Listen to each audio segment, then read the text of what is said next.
what the prices are to buy a home versus the prices to rent a home? Generally, I think first time home buyers are transitioning people into Austin are figuring out if it's a good play. For instance, I have a client right now that's doing a construction project at University of Texas, Okay. and he's only here for about a year, and he's curious if he should rent for that year or so, and it could be longer, but he also might leave. So it's all what's also interesting to him is his if he buys and rents it out as well. So that's another aspect of buying and then leaving to rent it out. So, but very, very common. I actually had that exact conversation with a new client today, and she said her daughter is going to UT next year, and then she has a current daughter that's at UT this year, who's a sophomore. So her current daughter has like 2 years to go, 2-ish years, could be more Hmm. or less, right? And then the new daughter has 5 years starting next year. And I'm like, okay, so basically they're going to be in this place for 5.5, 6 years, right? And so she was looking to lease a place. And I said, would you consider, if I could make the numbers make sense for you, would you consider maybe buying a place instead of renting a place? And the answer is almost always as long as the location's good and the numbers make sense, right? And so I think that's a Answer. common conversation for people. Like, what are they paying to rent versus what will they pay to own the place? And then let's say they move out in 5 years, 6 years, will they get their money back? Yeah. And just like any other neighborhood in Austin, I think what's interesting about Austin is University of Texas, that whole bubble of campus activity, maybe I've called it a kiddie condo. Like you're buying this for your kid, a condo. How many kids are going to go in there, or family members? How long are you going to rent it out? All part of the equation there. Daphne, you made it. Hi. Yep, I'm having to hop on through my phone. We're talking about how often our clients ask us about rent versus buying, and Mm, what instances do we see in that regard. yeah. Aaron Are you wanted asking everybody me? to know that I upgraded my internet from 56K, in case you were curious. Thank goodness. Congratulations. Thank It's been a you. ride. I Yeah, also, just kind of an FYI, I got a fan for my camera because every once in a while, you know how it would shut off? Yeah. I was sick of it. So I spent the $50 and bought a fan for this camera. So no more shutting down because it's overheating in my room. oh, I didn't know that's what it was. Yeah. It has one fan? It's a fan that attaches to the back of the camera because it's a big camera, right? And so it's probably 80 degrees in this room. With I have multiple computers running and other stuff, and so it gets really warm. I love it. Like I moved to Texas to It's New the only York. fan? It's my only fan. Sorry, I missed that. Yeah, Mm, I did miss that. I got another one up there. awesome. Yeah. Anyway, What's your experience with clients asking you about rent versus buy, and how does that look in your world? honestly, I don't really deal with that. My clients usually, not usually, they always come to me ready to buy. I never have to guide much from one to the other. That's another thing. We're not like no one here is specializing in like apartment locating. I think we're like sales agents. Yeah, Yeah. Well, yeah, for sure. okay. Yeah. So I have this conversation anytime I have a new realtor that I'm training. I kind of say it like this: it's easy to find people that need to rent something, easier than finding people that need to buy something, Yes. but it's going to be more work for less money. However, sometimes when you help somebody lease something, they're a little more grateful. Or it's not that they're more grateful, it's that there's some kind of like appreciation level to it because they know it's a lot of work. Right? So like my one of my top referring clients was actually somebody who leased a property years later, still hasn't bought anything, but has referred me like six other buyers. Wow, that's It's amazing. crazy because she appreciated that I was there for her when nobody else was, and it was really challenging to help her find a place. Yeah. Wow. That's it's a real specialization. I don't think agents are necessarily, especially seasoned ones, are like 50% tenant representation and then 50%, buyers and listing agents. I don't think it works like that. I think JJ's right. I wanted to bring this up because as we're talking about the lease versus buying, so Aaron says, his comment is, the reason why Austin will keep growing no matter what is because of the Texas Triangle. Would one of you like to elaborate on that? I would guess it's the cities. Yeah. Antonio, Dallas, Houston, and we're in the middle of it. Right. And so with people that are coming to work here for let's say they're coming from Houston to work here for the Boring Company, or coming from Dallas, maybe they're graduating from Dallas and they want to get a job in tech or transition to UT or something like that, right? Like you have a lot of this inner city travel. And so because of where we are in between all of the other large cities, I don't ever see there being a chance that we're going to slow down here, which affects our rent and our buying. Mm-hmm. A lot of people rent before they buy. So I guess what would be the benefits of renting or buying, or how do you think there's people here that want to buy and then they're stuck renting? Ooh. So Daphne, you said you didn't have this issue, but I mean, tell me if you hear this. Like I have people that they'll rent because they think buying is too hard or they don't know like how to start the process for buying. Have you had that? Or do you have people talking about that at all? No, just and I know it's a real thing, so I'm not trying to like cut myself out of the conversation at all. Please don't look at it that way. It's just so many of the clients that I get are through YouTube, and on my YouTube I am so adamant and so purposeful with, I work in sales, whether you're buying or selling a home. I go over every year, at least once a year, I put out a new video, the process of buying a home. So naturally that's who it attracts. And personally, I always believe, and I really want to jump into numbers down the line too, but Yeah. I really believe so strongly in owning property in some capacity that's just what I've been preaching since day one of being a realtor, that's who I've tended to work with. So yeah, I would say obviously I get more sales than leases too, but what? So I have a decent subset of investor type clients too, where when we have our first consultation, I'll say, listen, if you're going to buy a house, are you planning to live in this? Are you going to sell it in the future, or are you going to rent it out? And so that actually becomes a really common conversation as well. Like if you're buying this home, you're buying it as an investment, whether you sell it or rent it later. And so the question is, do you know what the rents are in that area that you're buying? So I still end up circling back around to that conversation. It might be for a different purpose. But yeah, rental prices are something that a lot of buyers, I feel, should keep an eye on. 100%. Yes, I'm totally with you there. I do this basically the same with my clients. I always asking, what's the plan with this house? And yeah, that conversation always comes up. And I think if you can go into your first property kind of as an investor, that's such a great hack, and it's such a way to add assets. Got more comments? Yeah, Aaron's on fire today. You want to read them? You want to read them? Let's see. It's tiny on my phone, so I can't really see them. Oh, it's okay. So Aaron says, so rent prices will always go up, but buying will fix your cost, except taxes and insurance. Yep. I think renting makes sense if you aren't going to establish roots. And I think that's what JJ was talking about, like whether or not it makes sense to rent versus buy. And then Aaron's follow-up comment was, the only reason you'd make another argument, i.e. Cash Bros, is if you believe the U.S. will have deflation, meaning you think the labor and material cost of building a home will go down.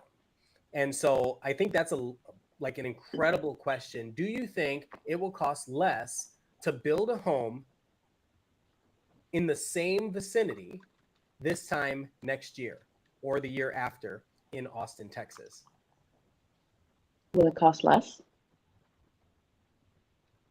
Like when considering labor, cost of materials, all of that stuff, do you think it'll be less to build a home next year? And even if it is, do you think that builders will charge less?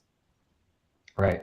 That's such a multifaceted question with so many little pieces to it. JJ, take it away. I mean, okay, so let's assume, I don't know, they sell for like 10,000 less, 20,000, right? Pick a number, 15. As you're waiting for this potential crash or price reduction, how many months of rent and how much is your rent as you're waiting? And I love Daphne's point, but I don't want to just be like, we're realtors, go buy. But like if you're planting roots, like our guest was saying, over time, because of the way Austin trends are, ownership is typically good, and your those payments are going into the house as that person might be waiting. Now, if the market's going down and it's weird, yeah, maybe. But I I'm bullish on Austin in the long run. Mm-hmm. Can I kind of add to that a little bit? Sure. Yeah. So you had mentioned like maybe next year prices are going to go down 10, 15,000, et cetera. And the truth is that they have come down significantly during 21 and 22 when we had no inventory and builders. So builders, of course, everyone was charging a lot, but we had problems with the supply chain. Material costs went up, and there was so much demand, everything skyrocketed. And then the following couple of years, when things kind of leveled out, right where we are now, prices came down. Mm-hmm. And it's kind of like looking into a crystal ball, like what's going to happen in the next couple of years. We don't know 100%. Will prices continue to go down? Maybe, but I agree with you, JJ. Like probably not more than 10, 20,000. Yeah. Especially at this point. I think in 2022, yeah. That's kind of why I pulled up the stats, which dropped, I believe, today or yesterday. Yeah, 6% here. Because you can see that average days on market is almost 80 days, which is an increase, right? So that's big. The list price to close price, people will list it. Let's say they list it at 500,000. They're only getting 92% of that. Yep. Right. So people are making lower offers and sellers are accepting them. And then with your active listings, I think last month was 12,300, but even still, well, maybe not, right? But over 12,000 active listings. We looked at this last episode. Back in the COVID times, we were at around 3,000 active listings, right? And homes did not sit for 80 days on the market. And so that's bringing the number of houses closed down, the sales price down, and the total volume of sales in Austin down. And then our months of inventory real quick is 5.9 months, almost 6 months of inventory, which is a balanced market, according to whatever the historical criteria was. But 6 months was always considered a balanced market. We're finally at what's considered a balanced market in Austin. Who thought that would happen? I didn't think it would. Well, I was never worried, or I was never assuming that we wouldn't hit a balanced market, but I did feel we would never hit a complete buyer's market like we're about to. Yeah, because sales are down, listings are up. Well, it's ebb and flow. Like there are seasons, right? But this is like if we get to 7 and 8 months of inventory in Austin, that's going to severely, I feel like it could severely lower our median sales price. And that was not anticipated by anybody. And kind of a little note on that. It's like, I feel sometimes homes are on the market so long and I have so many price cuts right now that pricing almost doesn't matter. Well, right. Like you can pricing cut doesn't matter. Well, that's why you have the average prices lower than what's listed. Yeah. And builders are doing that. Resale people are doing that. Everybody's doing that. You have a house on the market. I say that in every video I put on YouTube or Instagram or TikTok or whatever. It's like, listen, I don't need to tell you the price because the price doesn't matter. What matters is what you're willing to pay for it. So Aaron says prices might have gone down due to interest rates, but the overall payment has become more. Right there. I feel like as interest rates are decreasing and the prices will either stabilize or increase. You guys will come back to that one, but I'd love to hear what you think on that. You can always refi. Yes. and refis are like 1 to 2% of the loan, but with a lower payment, you will easily make your money back. He is also, I feel like he's correct there as well. So let's go back and talk about the interest rates. Do you think if interest rates, one, do you think they will continue to drop? And when they do, how do you think that'll affect our market? I don't fully have an answer for that, but I want to say one of my clients got approved for his loan today. He locked in a loan at 5.6%, which is probably one of the lowest that I've seen this year. Side note. So hopefully that's a good sign of things to come. JJ, what are your thoughts on that? It's hard because we work in Austin very specifically, which arguably inflated the most, maybe in the country. So I hear nationally the consensus is to lower the interest rates, right? It's just that when we possibly may have some deflation to deal with, but you're gonna stimulate purchasing real estate again or borrowing money to buy real estate again. I don't know. I don't know what that means. It typically means people do it, but again, they have to write the right offer. So Aaron thinks that once the prime interest rate hits 5.5%, it will cause the Austin market to start skyrocketing again. How do you feel about that number? 5.5%. The prime interest number. I'll say this much. Generally, by 2028, I think it'll be positively sloping. Like, I don't know if 2025, it could be flat. It might dip a little bit more. 2026, I don't know, something similar maybe. 2027, I think there's going to be some form of it's coming back. I think it would come back strong. I just don't know when that strength would hit. Like I said, I think we hit some really high activity in the past few years. Right? Arguably highest in the nation, right? Yeah. So we're a little different from everything else going on. I think the other Texas cities probably have a lot more space for appreciation. Yeah. But I also know we're the tech city in Texas, which is different too. Yeah. I don't want to miss out on our actual topic of conversation, which was renting versus buying. So when people are looking at renting a place, where do you think they're looking for their numbers? Where do you think they're finding their numbers? For like rent values? Yeah. I think Zillow a lot, Realtor.com, right? JJ, what do you think? I'm thinking of like, for example, I know like a young mature professional that loves the domain. So she lives at the domain, she rents, right? You could figure out the apartment rental rates at, I don't know, apartment.com or something like that. And I think sometimes renting for somebody like that, they don't know where they're going to live, even though they might end up living in Austin for a few years, but they just didn't know that. Like they think about leaving and then the flip side is maybe for that rental rate. Because the thing is, there's high home prices. Rental rates don't necessarily catch up with the prices. So, it might be a good deal to live there. Otherwise, her mortgage might be further out, like not at the domain, not in North Central Austin. So I want to talk about methods, right? So when people are looking, Daphne, you said Zillow and Realtor.com, right?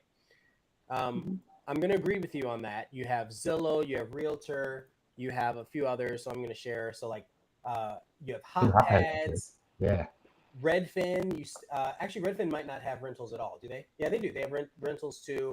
Yeah. Zillow, Realtor, Rent.com, which is owned by Homes.com. The thing is, and I don't know that a lot of people who are looking, whether you're an investor and you're going to rent something out, or if you're a person looking to lease a place, I don't know how many people actually understand how it works. So first off, most of the data comes from the same place.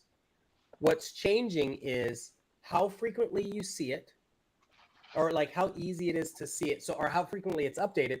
And then how pretty the website is.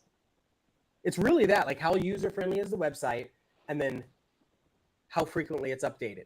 But before you do that, you have to decide, are you focused on a rental for a house or a rental for a condo or an apartment? Because oftentimes those are different databases.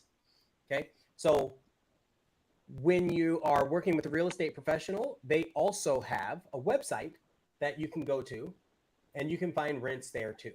So you can find rental homes, you can find apartments, you can find all that sort of stuff as well. So it just depends on what you are comfortable with, and then what type of place you're looking for.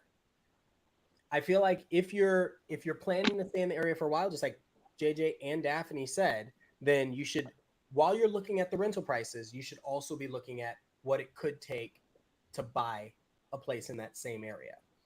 Because I think another thing that people get caught up in is they go to buy, they rent in an area, let's say the Domain, they love the area, and they're like, you know what, I love it here, I want to stay here, let me start looking to buy. But they don't start looking for 3 years after they've been renting there for 3 years. Yeah. Do you think the prices are going to be more affordable? Historically, no. They might be in a position right now where they are just as affordable as when they rented 3 years ago in the Domain. But that's what we're here to look at today. So what's the timing like? Like I was talking about that client when I opened up. He's going to be here for a year, but his job might make him stay longer. So for a year and a half, couple years, should he purchase or just rent? And then there's people that might stay 3 years or 4 years. Like, is there an amount of time that you think, hey, if you're going to be here for X amount of years, pull the trigger? Like that's where you consider planning routes. Well, I think it's all going to boil down to the numbers. Yeah. Right, Daphne, when you look at the numbers for buying, how do you determine how long they need to stay in a place before it makes sense for them to buy? Like, do you have a way to determine that? I guess I don't get the question fully. Can you probably? Right, Or can you? So let's say the same thing applied to JJ's client who is going to live here for a year. And he's like, I want to buy a place, but I'm only going to live here for a year. And then I want to sell it. Like, at what point do you say, yes, it's worth it, or no, it's not? Gotcha. I mean, I do get people like this every now and then. They're like, I'm only going to be in the house 2 years and I want to sell. And immediately I jump in and I'm like, usually that's not going to work out well. And then we do a breakdown of why that could be. And then one of the big things we talk about, of course, is capital gains. But so many homes today, let's say he were to buy a house, a condo, apartment, whatever, today and sell it in exactly a year, he's like, not for sure. We know he's not going to make enough money. He's going to be upside down unless he goes in with like zero down, but still he's probably not even going to recoup his monthly payments at that point. Yeah. Yeah. Costs, all that stuff. Market fluctuation. Right. And now personally, because I believe so strongly in owning property and renting it out, I always tell folks and we are very lucky living in Texas. One of the things I have figured out are landlord laws. We have so many laws in place that are protecting the landlords. And though nobody ever really wants to do an eviction, if you have to, it happens pretty quickly. And most of the time, the court is going to side with the landlord, unlike some other states in the US that are very much renter friendly. And if you're a landlord, you're totally screwed. So I always tell folks, if you're only going to be in it for a couple of years, plan to rent it out for a little bit. So you're saying at 2 years, they should probably rent for those 2 years. Generally. Not necessarily. I thought the question was when they should sell it. Well, so it's going to be different. That's kind of the point here, right? It's going to be a different number. It's a different length of time, whether they're going to rent it for a year or they're going to sell it. And I think that's what keeps people on the fence if they have the resources. Okay. Or the knowledge. Because I don't think everybody has the knowledge when they're looking to rent a place. They're like, I need rent and I've got $800 a month to spend. I want to spend less than $900 a month and I need to rent a place. That's not the same person that's looking to buy a place in that same area. You're not going to get a mortgage. Well, see, this is where it gets interesting. You might get a mortgage payment like that, but not with your taxes and your interest Yeah, and, yeah. and your insurance and utilities, right? And so the question is, if somebody's starting to eclipse that number, if they're starting to get to, let's say here, where it's $2,900 a month for this house to rent, okay? Well, if you're spending $3,000 a month, could you just buy something in this area or close to this area? Where is that? I can't see it on my screen. I'm sorry. What part of town is that? So I'm going to pull it up. Oh, okay. North Austin. All right. North Central-ish. So we're talking a 4-bedroom, 2-bath. Because here's the thing: if you're buying a 4-bedroom or you're renting a 4-bedroom, 2-bath by yourself, what if you were the person that bought the 4-bedroom, 2-bath and rented out the other 3 rooms? Let's say it was for college kids or something like that, right? Like, you got to think about why people are renting it.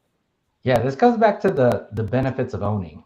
Yeah. You can start doing things like that, right? Yeah. Or, and especially, go ahead. I'm sorry. I was just going to say, especially right now, because the market is so flatlined, so many sellers are willing to accept FHA or zero down programs or just like minimum investment loans, which really puts buyers in such a sweet spot. You don't have to go in with 20, 30% down anymore. Right. And if you're smart, like Ian was saying, and well, not just smart, but like able in a place in your life where you can have roommates, then that's a smart way to pay off the loan with other people's money. Yeah. Yeah. Do y'all have a lot of clients that the term is what, house hacking? That's what the people are calling it nowadays, which is basic like landlord, tenant, renting. Live-in. Yeah. Do you work with people that do this strategy? Like, I feel like it's also because the prices are so high, it's kind of what people are just kind of like doing to get their foot in the door. Like, it's more popular now because it's also more expensive and people are kind of doing it strategically also. For sale and see what we've got. Do you got house hackers, Daphne? No, not really. I mean, it'll be maybe one every few years, but I'm such a strong believer in that strategy. That's how I was able to build my portfolio. I wish more people do that if they're in the place in life where they can do that. I know. I bring it up a lot too, and people are like, "Oh, I can't have a roommate." I'm like, right you could have here, more mortgage. You got 2 houses, happen to be neighbors, right? One's listed at active.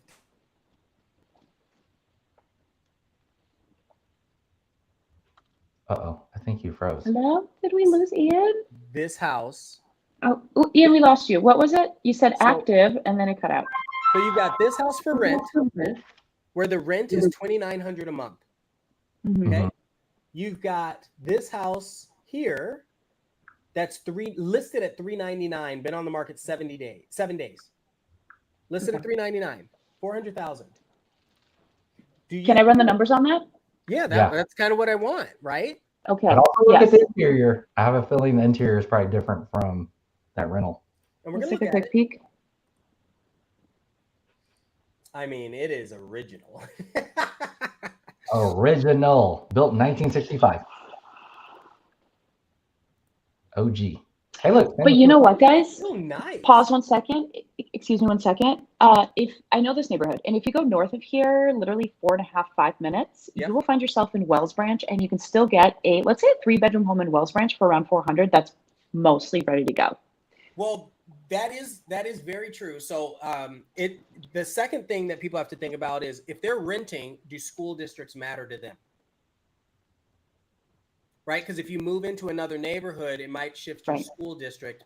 But if you're, let's say, a couple that doesn't have children, or you're a single, self-employed person, or it doesn't really matter. The point is either the school districts matter or they don't.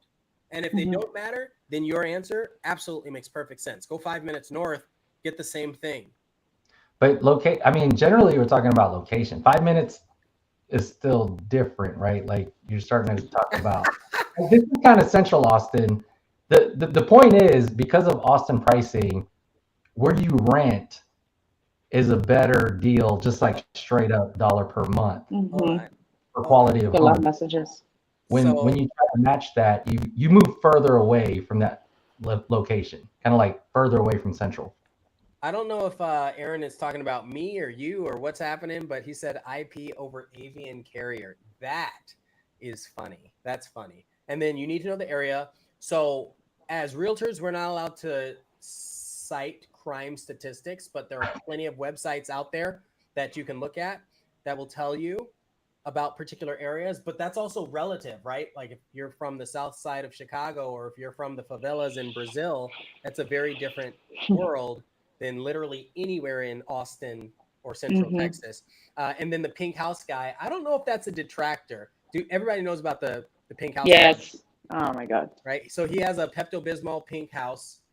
He's actually a veteran from what I remember. And I went to the house and saw him outside, and it's just one of those things where he may have been, I'll say, screaming for attention, but also that's kind of the freedom of living in a place with no HOA. Okay. All right. So I ran some numbers real quick, if I may. Yeah. So for that house that's asking for $100,000, I popped it into one of my favorite mortgage calculators. It's called mortgagecalculator.org. And I put a sales price of $395. Okay. A down payment 3.5%.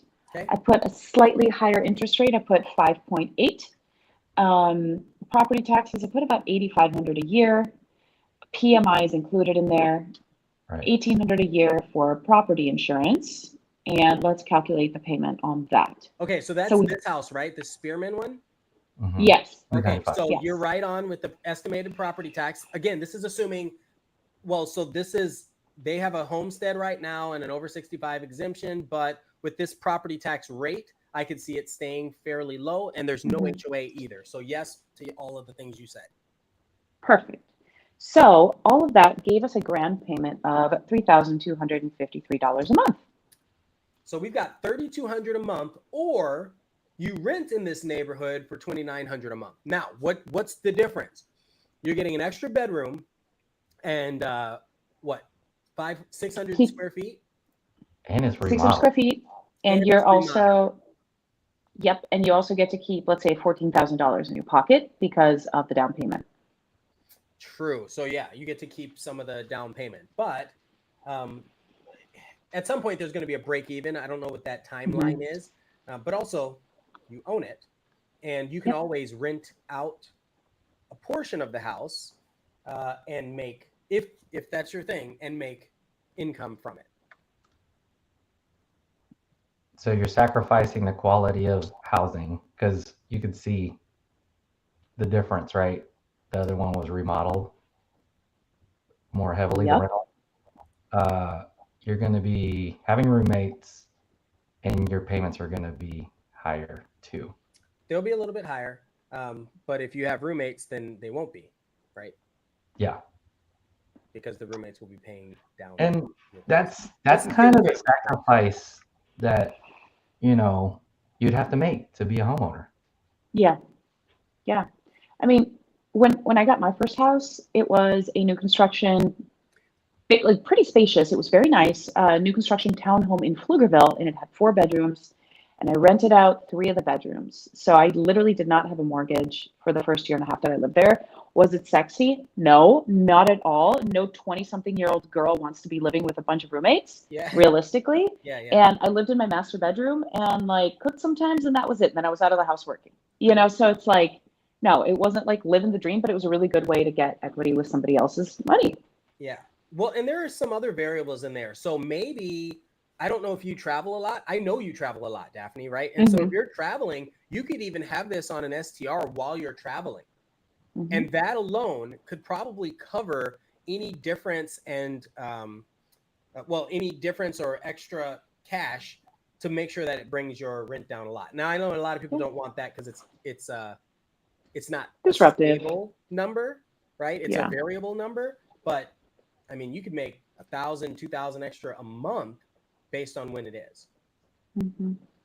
Also, if you have extra money year to year, Ian, the thing is, when you pulled this up, I already knew the other property is remodeled.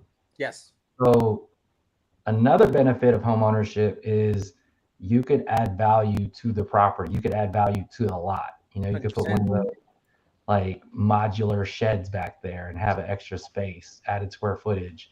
remodel that over time, paint the exterior, and then you could get to a price like the other home that he pulled up that was remodeled, and it was hundreds of thousands more. Yeah, that one was 200,000 more. It was at 600,000 for that price. And so you're right. So like if you have this house and you do nothing to it and you sell it in 5 years, let's say it doesn't get any, there's no negative impact to the home, and you sell it in 5 years, do you think you will walk away with a profit?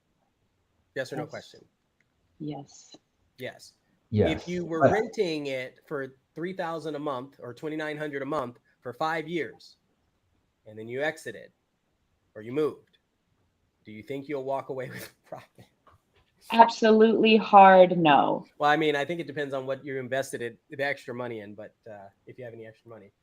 But yeah, you're right. There's arguments people are like, I'd put money into the stock market or, Yeah, and you have that, right? Like you have people that'll say, well, I'd rather rent something for $2,000 a month and spend the extra $900 and put it in the market or in some other investment strategies. But realistically, this seems like, and again, I'm not evaluating the property yet. I don't know anything about this particular property, but at first glance, location, opportunity, and the fact that it's kind of older stuff. Like it could use a facelift. Super. But I don't think it's in a position where people can't move in and rent it or live there or short term it, if that's allowed in this neighborhood. Might fix a couple fence panels, clean it up a little bit. But I mean, it's kind of ready to go for essentially the same price monthly. I have another creative possibility. It is. I know. That's why I was like, oh, and that's at the list price.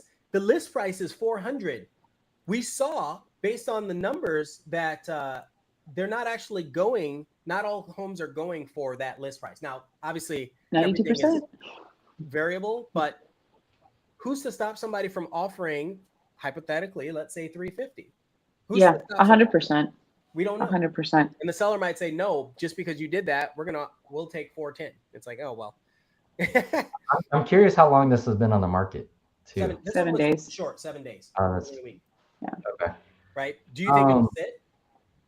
We have over 12,000 active homes on the market. Do you think this will sit at this price point in this area? That is a really popular area. I'm looking at other. Sorry. Go ahead. I think they're getting offers right now. I didn't say they're good, but yeah, someone's making an offer. Yeah, they're probably getting like an investor offer. Like to me, that's North Central Austin. Yeah. That's like north of Crestview. I mean, there's some high end. That's across there's like multi-million-dollar houses around the other. Yeah. Got a couple more comments coming in. So let's see. Aaron said, tell him to go to Bombshells on 35 on a Friday night. Funny enough, 2 weeks ago, I was at Bombshells on a Friday night on 35. I will say that is the worst service I've ever had in the Austin area. It was very bad. They handed us all a bunch of IOUs and free appetizers. It was like we waited 45 minutes or something to get appetizers, something crazy like that. Anyway, so Aaron says people are crazy. James agrees. True. Janitor on fire.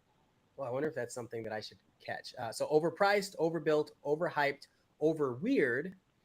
And Aaron says, oh, look, a troll. And janitor says, just facts. Yeah, some people don't like the real estate around there.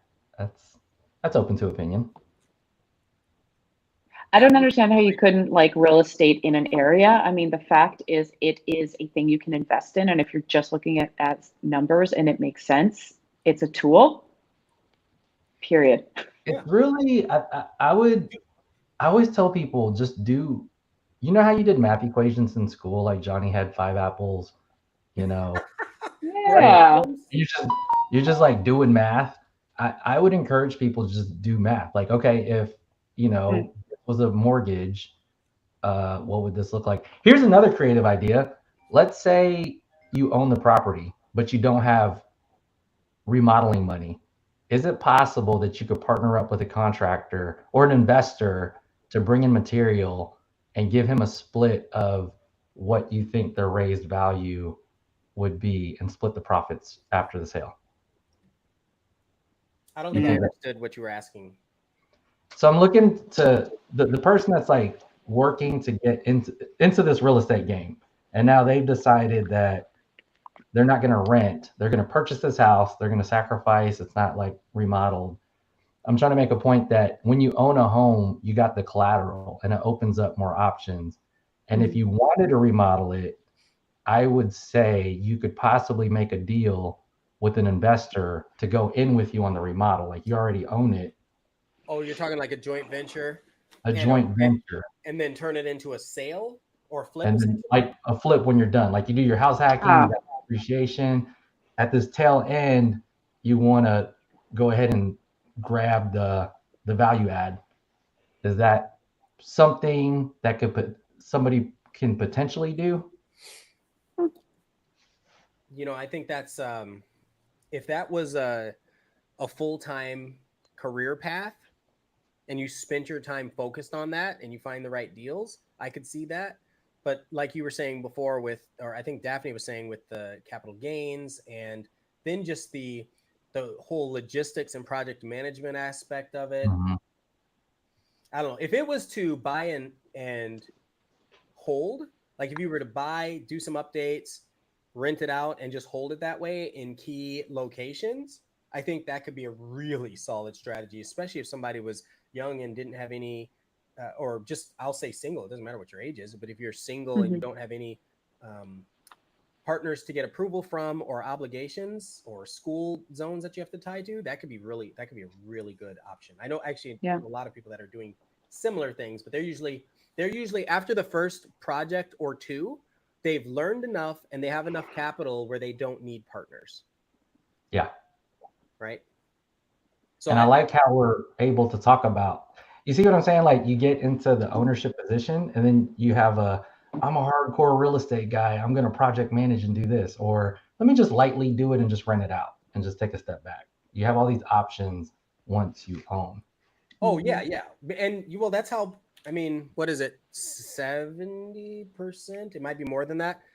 It might be less than that either also, but there's a large percentage of the wealth of the United States that is held as an asset in real estate. And so it just, like you said, it gives you leverage to be able to do more things. I think 50% of people's net worth is average in like housing. Roughly. So I wanted to pull up a particular property. So we looked at the domain area. I wanted to kind of do that same thing for Zilker. What do you think? Yeah, let's do it. All right. So I pulled up this particular home in Zilker. It's currently leased out. Which is like super central Austin. Yeah, right. Well, it's south of the river. And so $6,700 a month for a 3-bed, 2-bath, 1,700 square foot. That's wild. But that's a great property. And I assume you can walk to Zilker Park. I'll show you the area in just a second. There's a hot tub there, a sunroom with AstroTurf, covered AstroTurf, Xeriscaped essentially, right? Because you don't have to worry about any of that. Plenty of room, land, and then shading from the trees. Centrally located, south centrally located. Completely updated inside.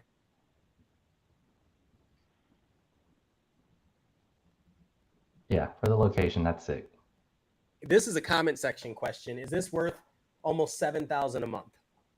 I don't care where you are. Like, is this worth $7,000 a month? Did we lose Ian? I think so, but I think the market is about there. Yeah, but he said regardless of location. So if we're just looking at it, let's say this is like in Boise, Idaho. No. Yeah. Or just like a random city. Is it worth $7,000 a month?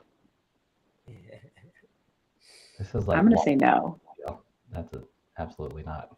Yeah, definitely. Because if we're saying regardless of location for $7,000 a month, then take me to the middle of nowhere and put that house on a random body of water. I'll rent that out for $7,000. But yeah, in the middle of a city like that, maybe not. Like somebody got rental money like that out there. Yeah, some people do. Some people do. Some people do, and then they regret it. They're like, that's a So lot. 27 matches. So this is within half a mile. Here are our price points. So at the low end, so what was it? 1,600, 1,650? Okay, so this looks like it could be comparable. 3.2 at 1,650 square foot. So it's listed at 950,000, right? All right, so let's open this up and see. So 6,700 a month to rent, or you can buy in this same area. And this is the house you would get. You want to? How much is that one? Yeah, on it now. What? $599. It's $599. I think it was like. Right? Oh no, I'm way off. Oh my god, I'm so sorry. Yeah. $950. Okay, that makes sense. So let's say 900. And this has dropped 50,000. Okay. So for this, you probably do need to do at least 10% down. You can't get a $900,000 home for 3.5 down unless you're getting a fourplex, and that's not the case. Okay. So do we know what the property taxes are on this 950 guy? Yeah. So it's let's see, multiply it by 1.8. So I would say I would keep it at this 17,000. No HOA. Mm-hmm. Obviously, pretty low tax rate. I would That's assuming they live here and make it a homestead. For sure. Okay. So the numbers I'm using are: we're buying it at 900. We're putting down 10%. Click on the map. I almost could guess what this, because I'm working on a listing here, and I feel like this is. Yeah. Okay. I guess maybe 800. I feel like it's overpriced. Okay, so let's what price should I use those use? numbers. Let's use the number that you think you'd put an offer in on with a client. So let's say it was 825. Yeah. Let's use the 825, Daphne, for your calculator. Okay, great. Let's do it. I'm at 825, 10% down, 5.8 interest rate, 17,000 for property taxes, a little bit of PMI in there, home insurance, 1,800 a year. Let's calculate. We are. Still. This is okay. This is interesting. Okay, numbers come to $5,935 a month. Okay, Yeah. so $6,000 a month, but you get a house that looks like this on the inside. Yeah. Okay. Vintage. So $6,000 a month for this house. That's with your 10% down, and knowing that you have some work to do, but same location, same neighborhood, or you get this house that's already done for you at almost $7,000 a month, $6,700 a month, but no ownership, and it's super clean. Same area. Right? So this is a wonderful example of an evaluation that people can do, because the people that see this, they're like, listen, I'm only going to be here for a year. I'm okay spending an extra $700 a month to have a wonderful quality of life, no headache when it comes to renovations or anything like that. And it's a great party pad. It's a great relaxation station. You get all that sort of stuff. No ownership, but you're only going to be here for a year. Yeah. Or you're going to be here. You're going to invest in Austin. You might live here for 5 years. You might only live here for a year. Let's say you live here for a year, but you never want to sell the house. You just understand that you buy a house like this and the proximity to downtown is incredible. So even after you move out, if you were to put the work into it to make it look like this, you're going to get at least, even if it was $6,500 a month. And then that's perpetually. While you're paying the mortgage down, you're perpetually getting a solid rental increase. So you're making a few $100s a month every week if you just get a standard single family rental. How much money do you think it would take to make this place look like this place? That's the real question. 100. I'd say about 100, 150. Yeah. Okay. So if it was 150, then we kind of have to adjust our numbers for that, right? Definitely. So we have to go back up. What did we say for this house, JJ? 825? 825. Right? So now we'd have to go back up to 950 or so, maybe 975, essentially, right? All in to match, yeah. To know that we're going to put that amount of money into it to make it look the same.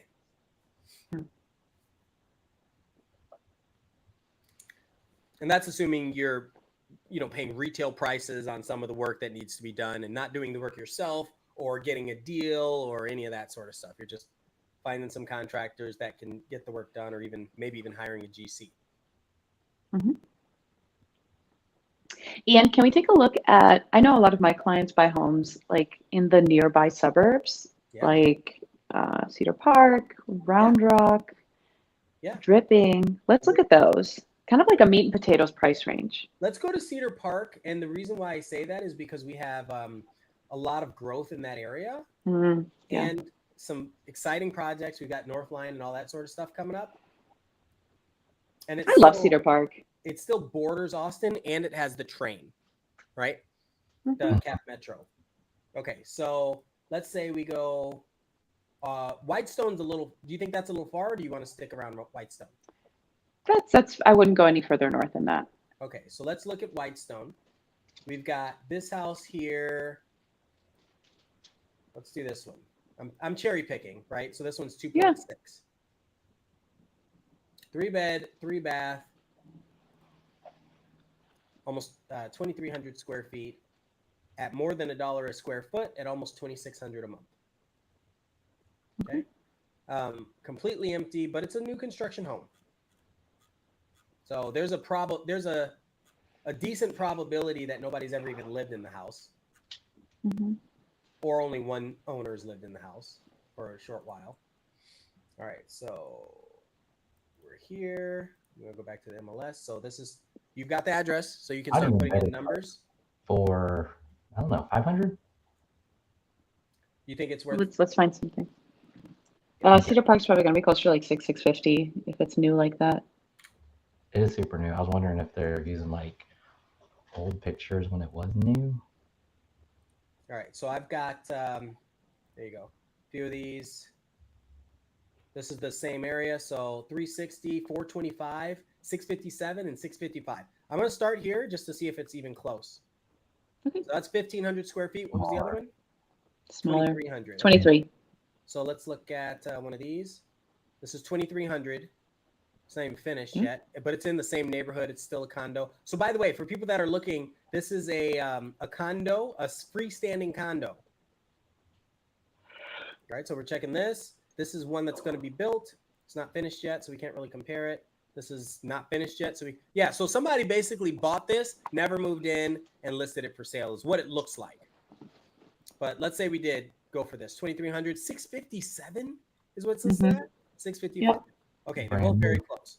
So you can buy it at 655, but we still have, actually it's a really low tax rate for where it's at. Probably because of the monthly HOA and the fact that it's a condo.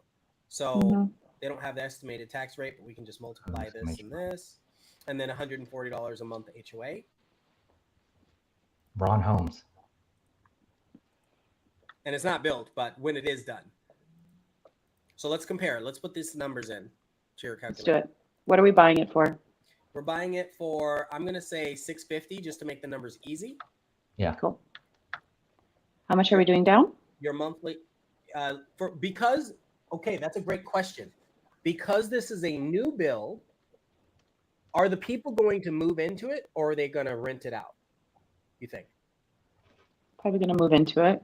Okay, so if they're going to move into it, we can do a 3.5 or even a 3% down if there's a conventional loan like that, right?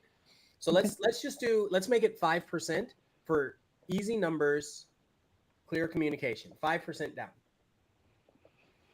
Okay, so I've got sales price 650, down payment 5%. It's an interest rate 5.6. Property taxes, I am going to put, I didn't see what they are, but I'm going to put $12,000 a year. It's got a little bit of PMI in there. Home insurance, I'm guessing is going to be around $1,200 just because it is a condo, and HOA $140 a month. So we're going to calculate. Oh And boy. also Yeah, 12,000 purchasing. property taxes. You already did that. You said. Mm-hmm. Okay. This is an ugly, ugly number. And I'm What going is to it? tell you right now, it's $5,042 a month. And you got to come up with that down payment. We kind of slid over upfront money for the Yeah. purchase. Okay. Okay. So this is a really, really important suburban Yeah. new construction. We're talking 5,000 a month to buy it and rent it out, or to move into it. 5,000 a month to move into it versus renting for 2,600 a month. Yep. Real numbers, and both brand spanking new. Mm-hmm. Right. That So, is which is wild. interesting because whoever bought this to lease it out, if they didn't pay cash, they're taking a slight or a major negative Massive. hit every month. I mean, it depends. It depends on what they're putting down for their, like, if they're putting more than 25% down, you know, they're going to drop the mortgage insurance premium and a couple other things. So, but this is really, really interesting to see. This is a 3-3. What was the other one? It's a 3-bedroom, 3-bath. Yeah. Same thing. Almost the same house. Double the monthly payment. Mm-hmm. Yeah. So, Go ahead. yes. Yeah, no, that's interesting because I've actually been I do think about this particular scenario from time to time. I have a couple midterm rentals and where people stay for 4 to 6 months.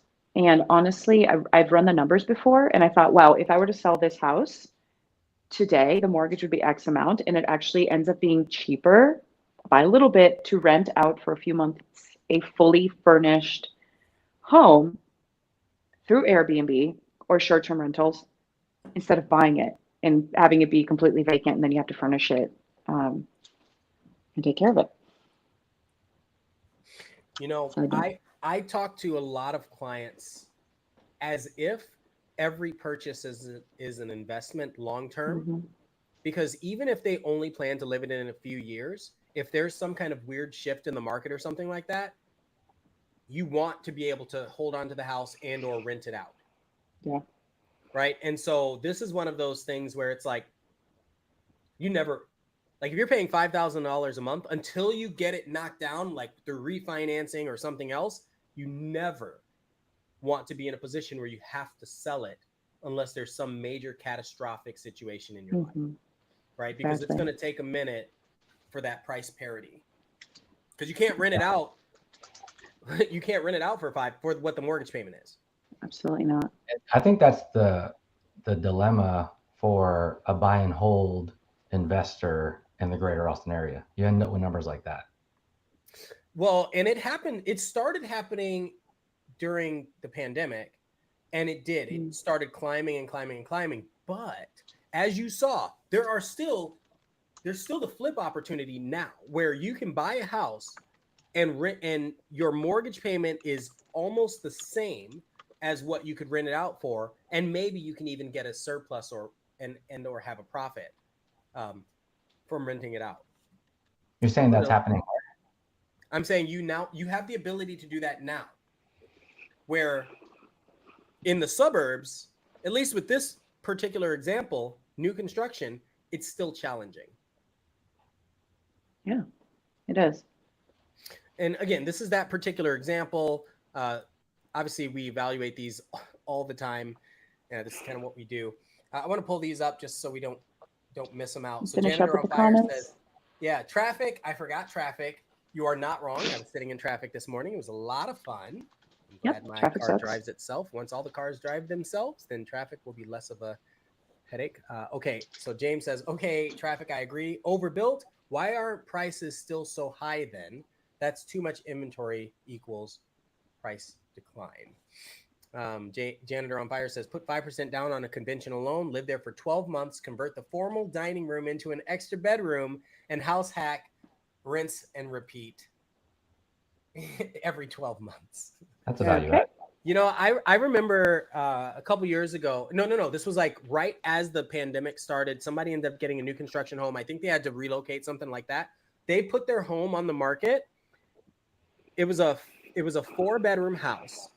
They on Airbnb, they had each room that you could rent out, or the whole house, or the living room. So they did have 5 spaces that you could rent, or you could rent the whole house. And it's hilarious because they're doing exactly what Janitor on Fire is saying. Yeah, I've seen people like rent out the pool back in the pool in the back. Oh yeah, for, like, Swimply that's all the day. thing. If you need a link to Swimply, I'll put that in the description below our video. Not sponsored, but open to the conversation. Swimply, thank you. Totally. Yeah, this is good. I really like this conversation. If you like this conversation, let us know, because I think doing stuff like this is kind of a departure from the things we normally do, but I think it's fun. It's educational, and it gives us fun. keeps everybody on their toes and seeing what's going on in the Austin area. Because it's easy for us to calculate that stuff. Like we just get on, we play with MLS, we play with some apps, and I think people don't know how to wrap their heads around it. Yeah, that people aren't aware of the tools that they have so easily, because it can be very overwhelming. It is. It's very overwhelming. So people shut down, and that's, I mean, with so many things, not just this. Right. So JJ, what would you say to people that are watching this, that haven't gotten started or are sitting on the fence? Because we do this so much. This is like what happens when you call us and you're like, hey, I'm thinking about this. And then you see us, what map, let's go on the map, go through this. So, talk to your professionals, any of us, and play with the math. It's like a harmless math equation at the end of the day. Don't get too worked up about it. Just kind of work through the numbers and play with it, play with appreciation. What if I do this? What if I do that? And see what comes out. I would go through those exercises and kind of that'll like deter the fear part and the overwhelm. Yeah. How about you, Daphne? What do you think? I think owning property can be a really powerful tool for anybody that's able to, if the numbers make sense, right? Like that house in Cedar Park, absolutely hard effing no. But if you go to another part of town and you're willing to make some sacrifices, no, let me rephrase that. You'll probably need to make some sacrifices, especially if it's a first home purchase. Find somewhere where the numbers make sense. And market fluctuations are inevitable. It's just like stocks. If you're constantly watching stocks and freaking out about it, you'll never do well. Same thing in real estate. Markets go up and down, prices go up and down. Buy something, commit to it, stay with it. Long term, it's bound to appreciate. You'll have equity, and it's a really, really powerful way to go. Yeah, I would say that I don't know if enough people, when they're buying a place, they think about what are the long-term effects of this place, other than this is going to be my forever home. And I would almost encourage you to think, this will not be my forever home, and what does that mean? And so when you're working with a savvy realtor, we go through things like this and we say, okay, well, this is what it could look like in 5 years if you ended up having to move, so that you're in a good spot, or at least you're educated. You're educated with what can come about and what your options are before you make any offers. So I like this evaluation. I think it was a good time, and I'm curious to hear what everyone else thinks, and if you'd like us to do more of this or shift back to something different. All the things. Awesome. Appreciate y'all tuning in. Yeah, thank you so much. Daphne, what's our next topic? I don't know that we have one yet. I think we did. We talked about one. JJ, do you remember? Development. I think we were talking about developments in the next couple of years. What new developments are coming up? Yeah, I did not know that. Okay, well, next time tune in and we'll talk about the new developments in the area. Tune in for a surprise episode of Real Estate Lab. So funny. All right, y'all. Take care. Thank you. Bye. Bye.